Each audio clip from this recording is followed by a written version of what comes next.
তো দিদি আর আমি মিলে দুজনে মিলে দুই বোন মিলে আর কি বেরিয়ে গেছিলাম একটু দরকারে। তো দরকার বলতে একটু ফুল কিনতে গেছিলাম আর একটু কটা জিনিস কেনা ছিল সেগুলোও কিনতে গেছিলাম। তো দিদি আর আমি দুজনেই বেরিয়ে পড়েছিলাম, কারণ আমাদের বরকে মানে আমার বরকে বললেও আমার বর বলছে যে কাজ আছে। তো কি করব, সবসময় তো বরদের ভরসায় থাকলে হবে না, ওর জন্য দু বোনেই বেরিয়ে পড়লাম। তো দেখি আজকে কি হয়, বর তো সব জায়গায় মোটামুটি চিনিয়ে রেখে দিয়েছে। তো যাই, বরকে ছাড়া একদিন না গেলেই বা কী হয়েছে। তো দু বোন মিলেই বেরিয়ে পড়েছিলাম আর গিয়েছিলাম একটু হাওড়ায়। এই ফার্স্ট টাইম বললে হয়তো অনেকেই বলবে, তো এই ফার্স্ট টাইম আমি কিন্তু হাওড়া ব্রিজের পাশ দিয়ে হাঁটছি। এত বড় হয়ে গেছি, বাড়ির এত সামনে, কিন্তু কোনো দিনই আমি হাওড়া ব্রিজ থেকে হাঁটিনি। আর দিদি আর আমি হচ্ছে দুজনে চলে গেছিলাম। আর মানে অনেক দিন এই ফার্স্ট টাইম হাঁটলাম। অনেকবার গেছি এখানে, কিন্তু হাঁটা হয়নি সেইভাবে। তো দেখো আমরা এখানে চলে এসেছি। এখানে আমি ভয়েস দিয়েছিলাম, তো কথাটা সেভাবে ক্লিয়ার আসছিল না।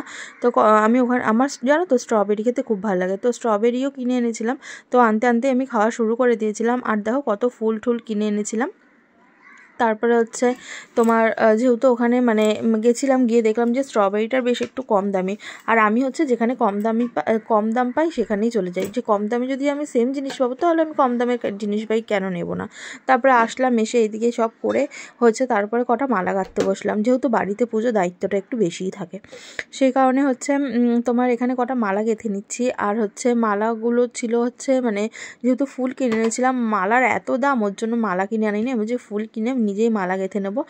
জাস্ট কটা তো মালা, আর 2-3টে মালা করতে হবে জাস্ট সিংহাসনটাকে সাজানোর জন্য। আর এমনি ঠাকুরের গলার মালা তো কিনেই এনেছি, সেই কারণে হচ্ছে আমি ফুল কিনেই এনেছিলাম। দিদির মেয়ে আর আমি দুজনে করছিলাম।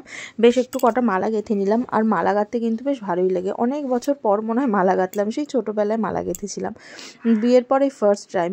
তো তারপরে দেখো এখানে হচ্ছে যেহেতু ব্রাহ্মণ আসার সময় হয়ে গেছে, একটু পরের দিনকার আমি একটু রেস্ট নিয়েছিলাম।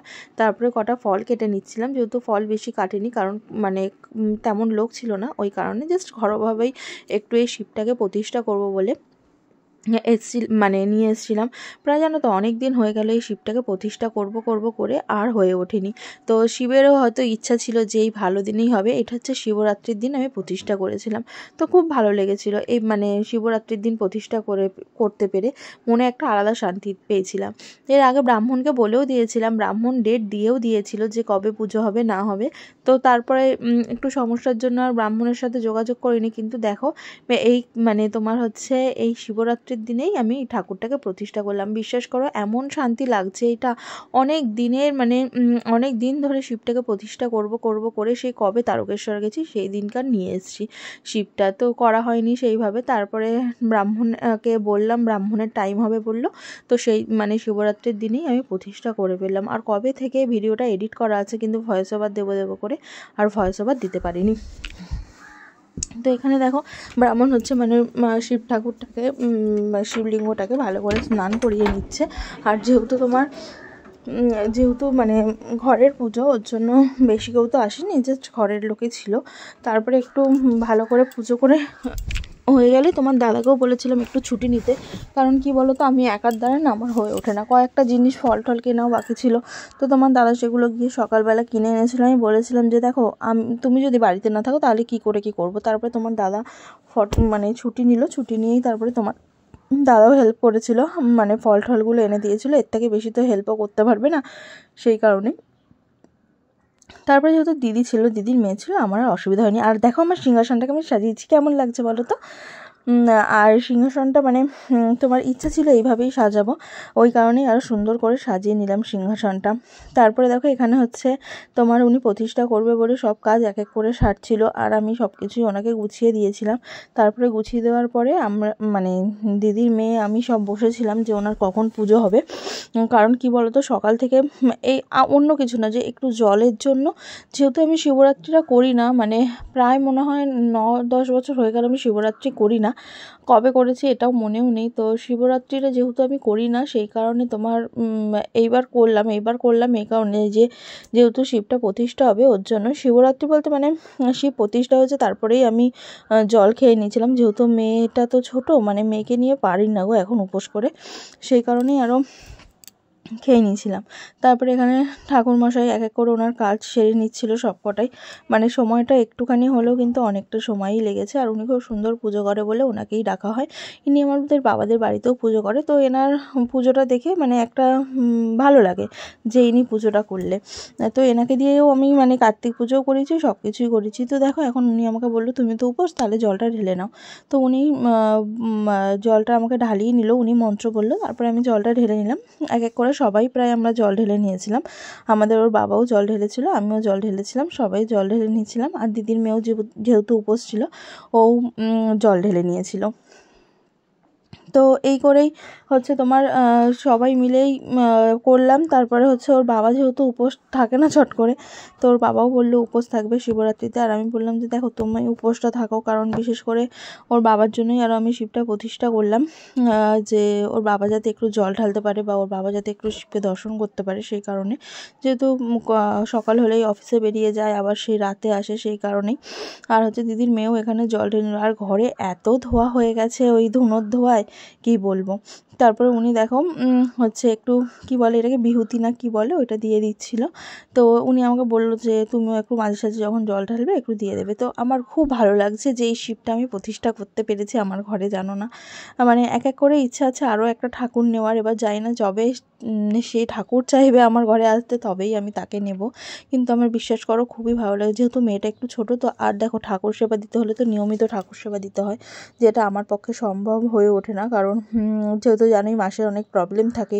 তারপরে হচ্ছে যেহেতু মানে আমার ঘরে একার ঘর, এবার মেয়েটাও ছোট, মেয়েটাও পেরে উঠবে না, সেই কারণে। আর বাবা যেহেতু চোখ খুলেই অফিসে চলে যায়, সেই কারণে ওর বাবাকে আর কিছু বলাও যায় না। তারপরে এখানে যজ্ঞ হবে বলে সব কিছু উনি করে নিচ্ছিল। আর যজ্ঞর আগুন এত দূর উঠেছিল না, মানে ওখানে বসে রয়েছি যেন মনে হচ্ছে গায়ের ছাল চামড়া আমার উঠে যাচ্ছে।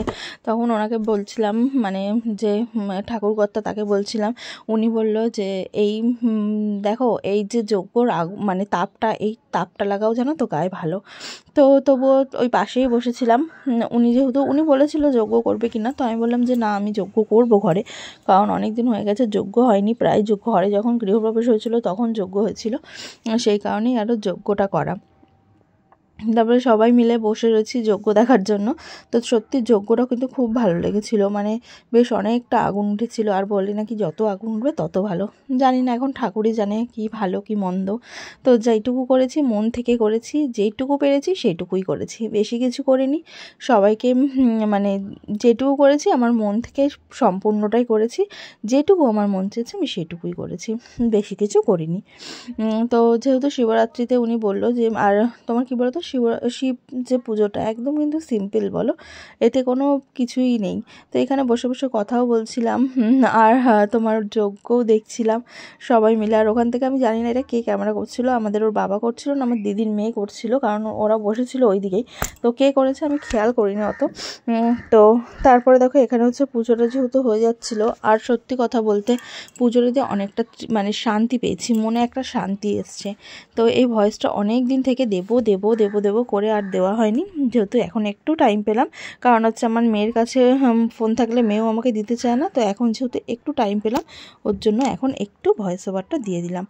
তো এর আগে জানো তো যখন মানে আমাদের যে কালী পুজোর ভিডিওটায় তোমরা এতটা ভালোবাসা দেবে আমি বুঝতে পারিনি। আমার দেখো খুব সামান্য সাবস্ক্রাইবার, আমি তো বেশি দিন হয়নি যে এই ইউটিউব চ্যানেলটায় মানে চালাচ্ছি, খুব কম সময়, কিন্তু যেইটুকু মানে এই সব এত দিনের মধ্যে যে এত ভিউ হবে আমি বুঝতে পারিনি। এই যে 10,000 12,000 এই ভিউটাই আমার কাছে অনেক। আমার তো মাত্র 200-300টা সাবস্ক্রাইবার, তার মাঝেও যে আমার এই যে তোমার 12,000 মানে 12,000 ভিউ আছে, এটাই আমার কাছে অনেক। তোমরা এইভাবেই ভালোবাসা দিও। আর মানে জানি যে এতজন যদি দেখতে, এতজন যদি সাবস্ক্রাইব করতে, সত্যিই আমার অনেকটা সাবস্ক্রাইবার হয়ে যেত। কিন্তু ঠিক আছে, যারা যারা করনি তবুও ভিউ মানে দেখেছো, এটাই আমার কাছে অনেকটা পাওয়া। তো তোমরা বলবে যে এই ভিডিওটা কেমন লাগলো। আর ওই মা কালীর ভিডিওতে সবাই খুব সুন্দর সুন্দর কমেন্ট করেছো, তার জন্য সবাইকে অনেক ধন্যবাদ। আর সত্যিই ভালো লাগলো যে তোমরা আমাকে এতটা ভালোবাসা দিয়েছো। দেখো কি অপূর্ব লাগছে আমার মানে দেখতে ঠাকুরটাকে, যে এত সুন্দর দেখতে লাগছে ঠাকুরটাকে। সব ঠাকুরই দেখতে সুন্দর যদি মন থেকে দেখো, তাই না? তো চলো ভিডিওটা আজকে এইটুকুই, টাটা।